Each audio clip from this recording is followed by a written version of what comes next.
Nakalagay po kasi sa Administrative Order number 29, dated 2012, Mr. President, 14 na taon nang nakararaan, minanduhan mismo ang NAMRIA at ang DFA na mag-submit ng mapa at mga charts sa opisina ng United Nations General as UN Secretary General at inotify ang lahat ng international organizations katulad ng IHO. Ano po bang ibig sabihin nun, Mr. President? Alam po ba ito ni Senator Lacson, yung Administrative Order number 29? This is something between the chairman of the Foreign Relations Committee and the gentleman from Tarlac and Pampanga, Mr. President. Hindi po, tinatanong ko po kayo. No, kasi, I don't know Administrative Order number 29. hindi po ninyo alam, sasabihin ko sa inyo. I don't Ulitin need ko. to know, Mr. President. I'm not interested. Hindi po kayo interesado sa isang bagay na napaka-importante sa ating bansa? Hanggang ngayon, hindi ma-drawing ang West Philippine Sea. Hindi kayo interesado? Hindi po ako interesado sa sinasabi ninyo.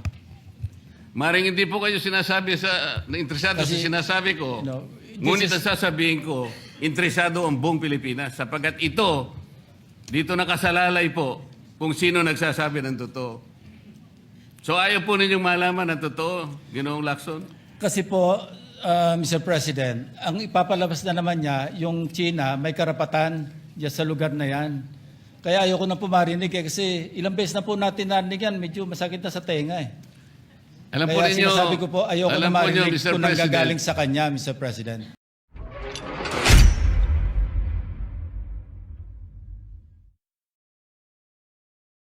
Yun lamang po. Ngunit gusto ko pong makapagtanong sana sa ating ginagalang na Senador Ping Lacson kung siya po ay papayag. My pleasure, Mr. President. Hindi ko po alam, Mr. President, Your Honor, kung paano ko, sana ko mag-uumpisa sapagkat hindi ako ang subject matter ng aking dineliver na privilege speech kahapon. Kaya kung sagutin at iisa-isahin sa inyo, ngunit ang nangyari, parang ad hominem ang nangyari. Sa akin po, natutukoy lahat ang inyong privilege speech ngayon, samantalang ang inaasahan ko ay sasagutin nyo yung privilege speech kahapon. Kasi kung ganun pong mangyayari, Mr. President, malilihis na naman po tayo sa inaasahan ng ating mga mamamayan. Dito lilitaw ngayon ang nauna pong mga patakarang nakita ko sapagkat kailanman hindi natin makakalimutan at huwag nating kalimutan na talaga pong nilimas po ang kabangbayan. Yun na po yung gusto nating pag-usapan dito. Kung sasagutin ko po ng isa-isa ang ibinibintang po ninyo sa akin, maliliis na naman po ang pinag-uusapan na kailangan na po ng taong bayan na malaman na po ang katotohanan. Sino po ang may pakana? Sino po ang mga mastermind sa nangyaring nakawan sa ating kabangbayan? Ito po ay hindi pangkaraniwang pagnanakawan, Ginoong Pangulo. Yun po ba ang gusto niyong mangyari, Ginoong Ping Lacson? Negative po. Sigurado hindi po yun. Bakit kayo po? po naglilis, sino pa po nagsimula nito? Nung una Bakit pong po? privilege speech ninyo, hindi ko na sinagot kasi ayoko magkagulo. Pero enough is enough. Kahapon, nanonood ako sa aking opisina, gusto kong bumaba, kaya lang malalim na ang gabi at ayoko maabala yung trabaho sa Senado. Kaya nagsabi ako sa ating Senate President at ito'y na-manifest niya kahapon, narinig ko, na I was told na sasagot ako ngayong araw na ito. Wala pong gustong maglihis sa usaping flood control. Ako nga po, very passionate po ako dyan, mulat sa pool. Wala po kayo rito. Ako po'y talagang lumalaban sa korupsyon. Pagdating sa national budget, pagdating sa lahat ng usapin, hindi nyo po matatawaran ang aking hangarin, maituwid ang lahat ng katiwalian dito sa ating bansa dahil hindi po tayo muusad. Pero enough is enough. Patuloy po kayo sa pag-atake sa akin. Balikan nyo po, res ipsa loquitur. Andyan po lahat eh. Wala po ko inimbento. Salita nyo po lahat yan eh. Sabi nyo, iniinsulto ko kayo. Sagutin nyo po. Totoo po ba o hindi yung ating napanood sa mga video? Totoo po ba o hindi yung aking mga binanggit? Tapos na po kayo. Tapos na po. Kasi po ganito May I eh. suggest that the two gentlemen address the chair instead of addressing each other. Sorry, Mr. President. Pagpaumanhin po ninyo, Ginoong Pangulo, ngunit nakakalimutan po ng ating Senator Ping Lacson na siya po ang nagumpisa sa ngayon lang. Eh. Ako rin po ay defensor ni Vizcaya. Palagi niyang ipinipilit yon. Hindi niya makalimutan ang sinabi ko na nung ako po ay nasa Blue Ribbon Committee, tungkulin ko po kasi na ipaglaban ang sino man, witness man siya, resource person, siya po ang kauna-unahan na nag-apply ng Witness Protection Program. Sa aking palagay po, nung panahon na yon, ay kakailanganin namin siya sapagkat mga pangalang malalaki ang dapat na makuha natin. Hindi naman siya, ang ibig ko sabihin, si Vizcaya po ang mismong nagbigay po ng kanyang kagustuhan. Nung una po, Mr. President, ayaw ko ang maniwala sa kanya. Kaya sinabi ko sa kanya, gumawa ka ng sulat, kahit sulat kamay, para sa ganun, walang masabi ang iba na parang ako pang nag-initiate sa'yo dahil hindi kita kakilala. Kailangan malaman muna natin kung ano ang laman ng iyong testimony. At kailangan ma-determine natin kung talagang meron kang may kukontribute na mga pangalan. Kasi importante na lumitaw ang mga pangalan ng mga taong talagang utak ng pagnanakaw na ito. Yun po ang pinag-umpisahan nun eh. Dahil mabigat ang kanyang gagawin, Mr. President, nakita ko sa kanyang kagustuhan na siya'y sumailalim sa Witness Protection Program. Kinilala ko naman yun, Mr. President. Malalagay nga sa alanganin ng buhay niya. Yun po naman yung nakalagay sa batas eh. Bakit ngayon akusahan ako na ako pa ang nagdidepensa sa kanya? Nandun naman po sa batas eh. Kaya nga po nang ipilit po ng ating DOJ Secretary na pinipilit niya magkaroon ng restitution, sinabi ko huwag mong gagawin yan. Wala naman sa batas yan eh. Ipipilit ninyo sa pamagitan ng memorandum ninyo na kahit wala sa batas para siya maging katanggap-tanggap na witness protection program witness, ay gagawin ninyong mag-restitute siya. Wala po sa batas yun, Mr. President. Yun po yung nilalaban ko. Kung napagkamalan niya na dinidepensahan ko, hindi po pwede yung ganon, Mr. President.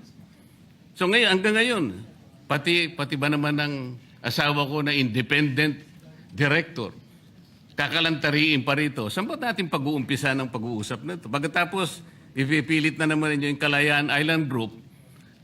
Ano po ba patakaran dito, Mr. President? Ginoong Lacson? Kailangan bang samot-samot ang gagawin mo para sa isang privilege speech?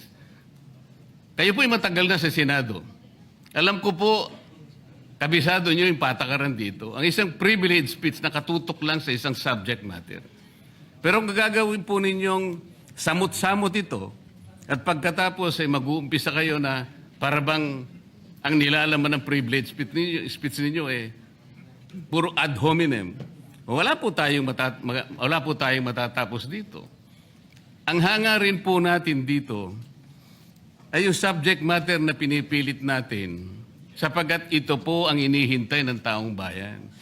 Kung sasagutin ko po ng isa-isa at ang iba po'y sinagot ko na, ay lalayo po tayo. Ang akin pong tinatanong sa aking privilege speech kahapon ay bakit parang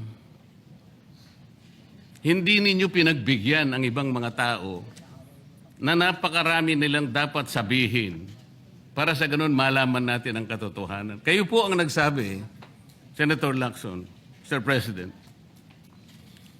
napupuntahan natin lahat ng lugar na kung saan ang ebidensya. Hindi po ba kayo po'y nagpahayag noon dito sa plenaryo, Mr. President, Senator Lacson, at sinabi nyo na ang presidente ay name drop ni Yusek Bersamin. Hindi ko man lang po nakita yung kanyang katauhan na ipinatawag nyo dito. Samantalang napakalaki ng dapat niyang ipaliwanag sapagkat kayo po ang nagsabi sa pamamagitan ng pagtitiwala ninyo sa ibinigay na testimony ni Yusek Bernardo na niname drop niya ang Presidente. 100 billion pesos po ang pinag-uusapan dito na kung saan ang porsyentong tinanggap nila, sang-ayon din sa inyong pagpapahayag, ay 8 billion pesos. Nagtataka po kami, ang taong bayan, hindi nyo man lang pinatawag si Yusek Bersamin. Nagtataka din po ako. Alam po ninyo ito. Nakiusap, nagpresenta si ex-Governor Chavit Singson. At iminungkahi ko po sa inyo at ang sabi nyo, sige po, sa susunod na pagdinig natin, ay iimbitahan natin siya. Sapagkat marami raw siyang gustong ibahagi sa ating pagdinig tungkol sa mga project sa Ilocos. Ngunit hindi po nyo tinawag. Yun po yung pinagtataka. Ito po yung gusto ko sanang sagutin ninyo. Sa akin po, wala nang kwenta kahit na ako'y patutsadahan ninyo, na ganito ako, ganito kami, ganyan. Hindi na po mahalaga sa akin yun eh. Ang mahalaga po, Mr. President, ang taong bayan ngayon na naghihintay ng kasagutan sa maraming katanungan nila kung magagawa pa natin na buklatin lahat ang dapat buklatin. Kilalanin kung sino dapat kilalanin. Ang gusto ko pa po sana, Mr. President, sana sagutin po ninyo, Senator Lacson. May I respond, Mr. President? May I respond, Mr. President? Yes, please, go ahead. Mr. President, Your Honor, have you read the partial committee report? Ganito po ang nangyari, Mr. No, have President. you read the partial committee report? That is my question, Mr. President. Binasa ko po, ngunit hindi ko po magawan ng paraan kung paano ko po itatrato. Kasi kahit na po ganun ang nangyari, tiningnan ko po eh. Kaya lang, sabi ko sa mga staff ko, nung mag-meeting kami, bakit ka ako wala man lang pirma ito?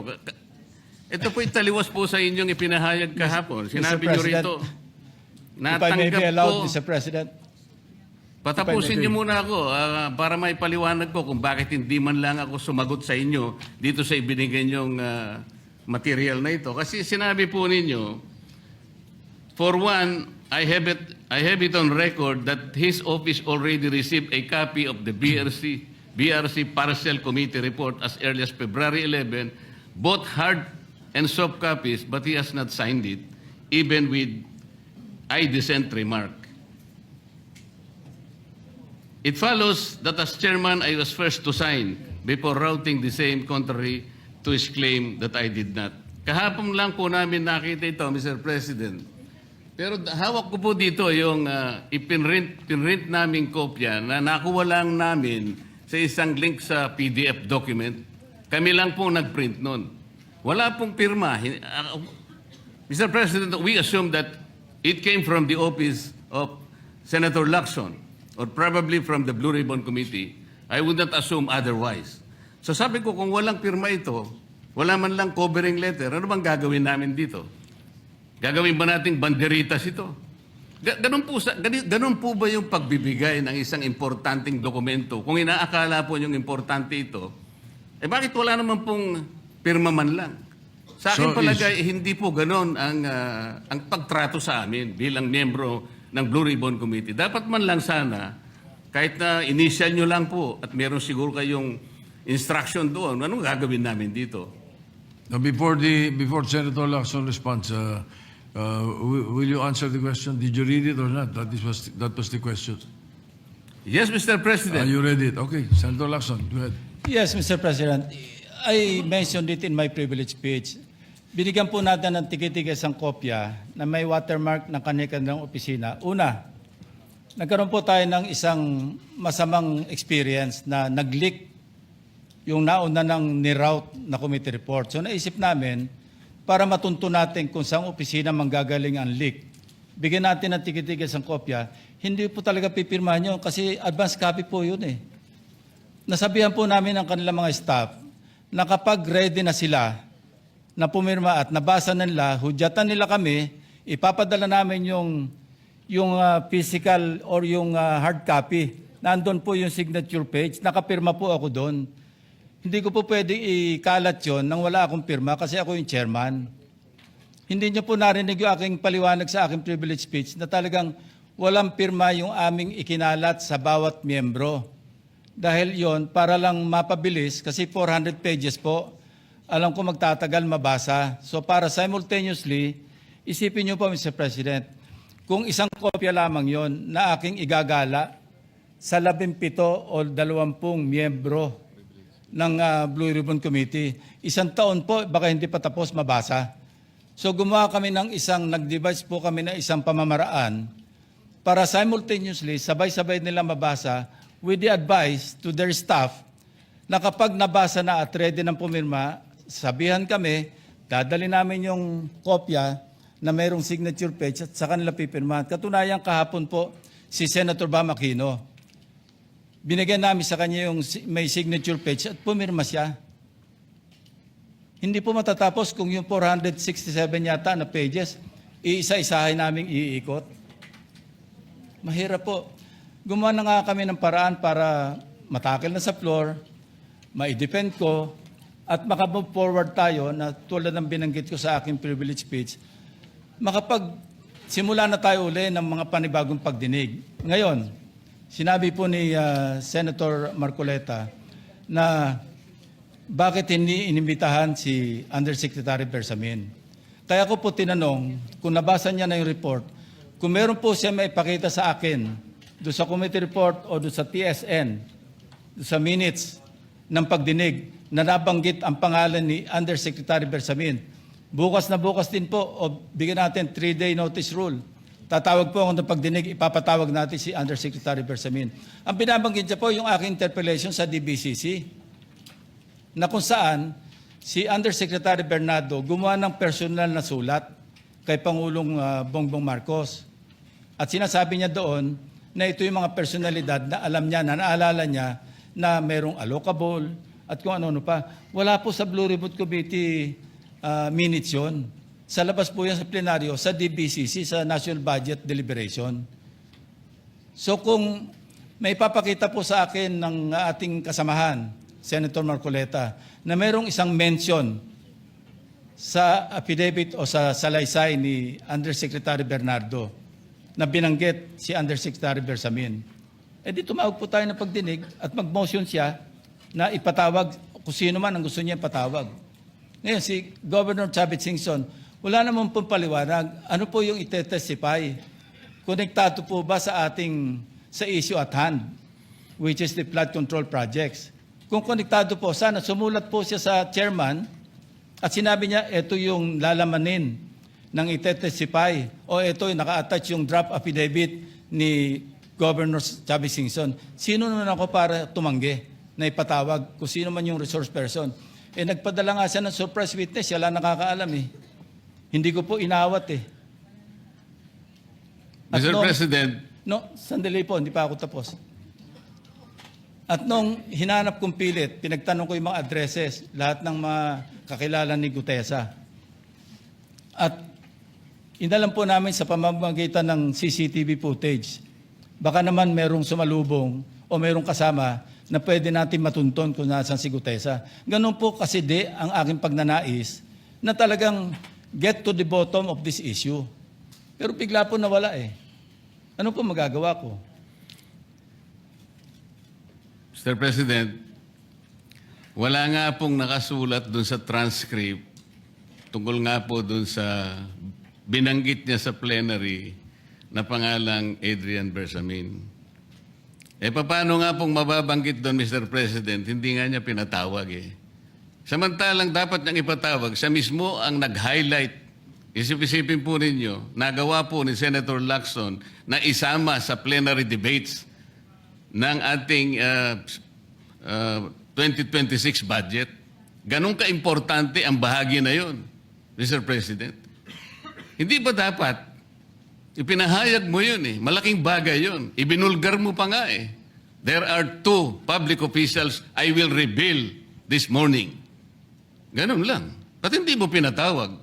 Kung pinatawag mo yun, malinaw na malinaw, nalagay sana sa transcript.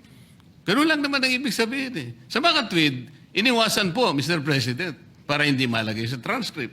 Pagkatapos ikakatwiran po ninyo, kung nasa transcript, di sana pinatawag ko. Baligtad po ang ginawa ninyo, Mr. President. Katulad din po sa 30, Nara Straits of South Forbes. Ilan po yung binanggit ng mga tao doon? Hindi ko po sinasabing totoo yun, pero for purposes of the inquiry and investigation, kung talagang ganun, kalawak ang inyong pananaw, dahil pati nga po yung pagpunta ni Gutesa, pati CCTV po ipinakita ninyo. And dami po sana ang pagkakataon na nakita sana lahat ng mga binanggit ni Saldico na mga ginamit na sasakyan. Makikita doon sa pagitan ng alas 9 hanggang alas 10 ng umaga. Tawagin natin yung kung sino man yung security agency doon. Pero hindi po ninyo ginawa. Pero sasabihin po natin, you wanted to emphasize one point. Kung nasaan ang ebidensya, ay talagang pupuntahan natin. Kayo po ang inconsistent eh. Pagkatapos ako ang sasabihin ninyong inconsistent. Ang dami po eh. Nakiusap ako na, sabi nga natin, ang dami pong tumuturo sa pangalan ni Martin Romualdez. Inimbita po ninyo, hindi dumating, nakiusap ako, naimbitahan uli, ang sabi po ninyo sa magitan ng inyong interview, kung pupunta siya rito, welcome. Kung hindi siya pupunta, wala tayong magagawa because of interparliamentary courtesy. Mr. President, hindi po karaniwang pagnanakaw ang nangyari sa kasaysayan ng ating bansa. Hindi po ba ninyo naiisip, mismong kabang bayan ang tumagilid, pagkatapos magtatago kayo sa prinsipyo o doktrina ng interparliamentary courtesy? Kung ako po ang chairman ng Blue Ribbon Committee, Mr. Chair, Mr. President, hindi ko po igagalang interparliamentary immunity sapagkat ang pinag-uusapan dito ay interes ng mamamayan. Huwag po tayong magtago kung saan-saan. Sinabi po ninyo, Mr. President, Senator Lacson, yung Apostille Convention. Hindi ba pinahayag po ninyo sa isang pag-i-interview ninyo na kung si Saldico lamang ay makakuha ng isang subscribe statement, kahit sa Zoom lang, ipatatawag namin siya. Bakit hindi po ganun ang ginawa ninyo? Pwede naman siyang mag-Zoom pagkatapos na magkaroon ng apostilled sworn statement. Bakit hindi po ninyo ginawa? Meron naman pong Zoom eh. Natatakot yung tao. Nanganganib ang kanyang buhay. At palagay ko naman, nanganganib nga talaga. Iintay pa po ninyo na humarap sa inyo? Pwede naman ang Zoom eh. Kung talagang gusto nyong tuntunin ang lahat ng mga ebidensya na dapat nating puntahan. Ito po yung pinupunto ng aking privilege speech kahapon. Eh. Hindi ko nga po alam na kapag ako po ang magdi-deliver ng privilege speech, Mr. President, palagi po kayong nawawala. Kasi nga, nasa bandang huli na po ako eh. Pero kung talagang gusto nyo lamang, alam nyo naman na sa agenda po natin kung sino po ang tatayo para mag-deliver ng privilege speech eh. Ayoko pong isipin na sinasadya ninyo. Ngunit narinig naman po ninyo eh. Mr. President, pagkatapos isasama yung Kalayaan Island Group, ano po ba talagang pinag-uusapan natin dito? Yung kapakanan ng bayan, pinipilit po niyong pinagtatanggol ko ang China. Sa March 12 po, Mr. President, Senator Lacson, sana po may panahon kayo sapagkat ipinatawag ko sa magitan ng isang resolution at ito po ay alam na ni Senator Erwin. Pinatawag ko po ang NAMRIA, pinatawag ko po ang Philippine Coast Guard, Philippine Navy, ang DFA, pinatawag ko rin po si Justice Carpio at saka yung professor sa UP. At kung sino man po ang interesado, pero once and for all, malaman po natin dito kung sino ang sinungaling, kung sino ang makatsina, kung sino ang naggagaling-galingan at nagpapanggap na expert in international law. Sana po, Senator Lacson, nandun po kayo. Mr. President, may we hear from the chairman of the Foreign Relations Committee because his name was mentioned. May I just confirm if indeed he will call for a hearing and invite those people mentioned, Mr. President? With due respect. Well, as requested, if you would like to respond, Senator Erwin Tulfo. Thank you, Mr. Chair. This morning, I have received a letter from the Department of Foreign Affairs citing that they cannot attend, including NAMRIA, Mr. Chair, and we have already written to the various chiefs of staff of the members of the Committee on Foreign Affairs. They cited, including Namria, that they cannot attend because of the fact that it is a matter of national security, Mr. President. And I also have a copy that will be sent to your office, Mr. President. The reason given by Namria, the Armed Forces of the Philippines, and the Department of Foreign Affairs, Mr. President. In other words, Mr. President, the gentleman from Pampanga and Tarlac is confirming something that is not confirmed. Mr. President, that is too much of a statement. Kausap ko pa lamang ang chairman at kaming dalawa po nagkakausap at niremind pa nga ako yung mga nakarang araw na, March 12, okay ka na. So, ang sabi ko sa kanya, ito po ang dapat nating maimbitahan. Bakit naman po nagkaroon ng issue sa national security ang pagdinig tungkol sa usapin sa West Philippine Sea? Mr. President? Ito na naman po ba ay patakaran para ilihis na naman? Hindi po pag-uusapan dito kung ano-ano mang klaseng teritoryo ang pag-uusapan dito. Ang pag-uusapan lang natin ay yung masigalot na pinalalaki nila at hindi nila maintindihan na walang kamatay ang West Philippine Sea. Nakalagay po kasi sa Administrative Order number 29, dated 2012, Mr. President. 14 na taon nang nakararaan, minanduhan mismo ang NAMRIA at ang DFA na mag-submit ng mapa at mga charts sa opisina ng United Nations General as UN Secretary General at inotify ang lahat ng international organizations katulad ng IHO. Ano po bang ibig sabihin nun, Mr. President? Alam po ba ito ni Senator Lacson, yung Administrative Order number 29? This is something between the chairman of the Foreign Relations Committee and the gentleman from Tarlac and Pampanga, Mr. President. Hindi po, tinatanong ko po kayo. No, kasi, I don't know Administrative Order number 29. hindi po ninyo alam, sasabihin ko sa inyo. I don't Ulitin need to ko. know, Mr. President. I'm not interested. Hindi po kayo interesado sa isang bagay na napaka-importante sa ating bansa? Hanggang ngayon, hindi ma-drawing ang West Philippine Sea. Hindi kayo interesado? Hindi po ako rin interesado sa sinasabi ninyo. Maring hindi po kayo interesado sa Kasi, sinasabi ko. no, Ngunit this ang sasabihin ko, interesado ang buong Pilipinas sapagkat ito, dito nakasalalay po kung sino nagsasabi ng totoo. So ayaw po ninyong malaman ang totoo, Ginoong Lacson? Kasi po, Mr. President, ang ipapalabas na naman niya, yung China, may karapatan dyan sa lugar na yan. Kaya ayoko na po marinig kasi ilang beses na po natin narinig yan, medyo masakit na sa tenga eh. Alam po Kaya ninyo, sinasabi ko po, ayoko na alam po ninyo, marinig Mr. kung President, nanggagaling sa kanya, Mr. President. si Senator Lacson po ay, ang pagkakaalam ko, isang magaling na investigador. Eh ngayon po pala yung manghuhula na. Paano po niya nahulaan? Ang sasabihin ko ay, The debate is going into motives and all of that. So, motu proprio, the presiding officer declares the session suspended.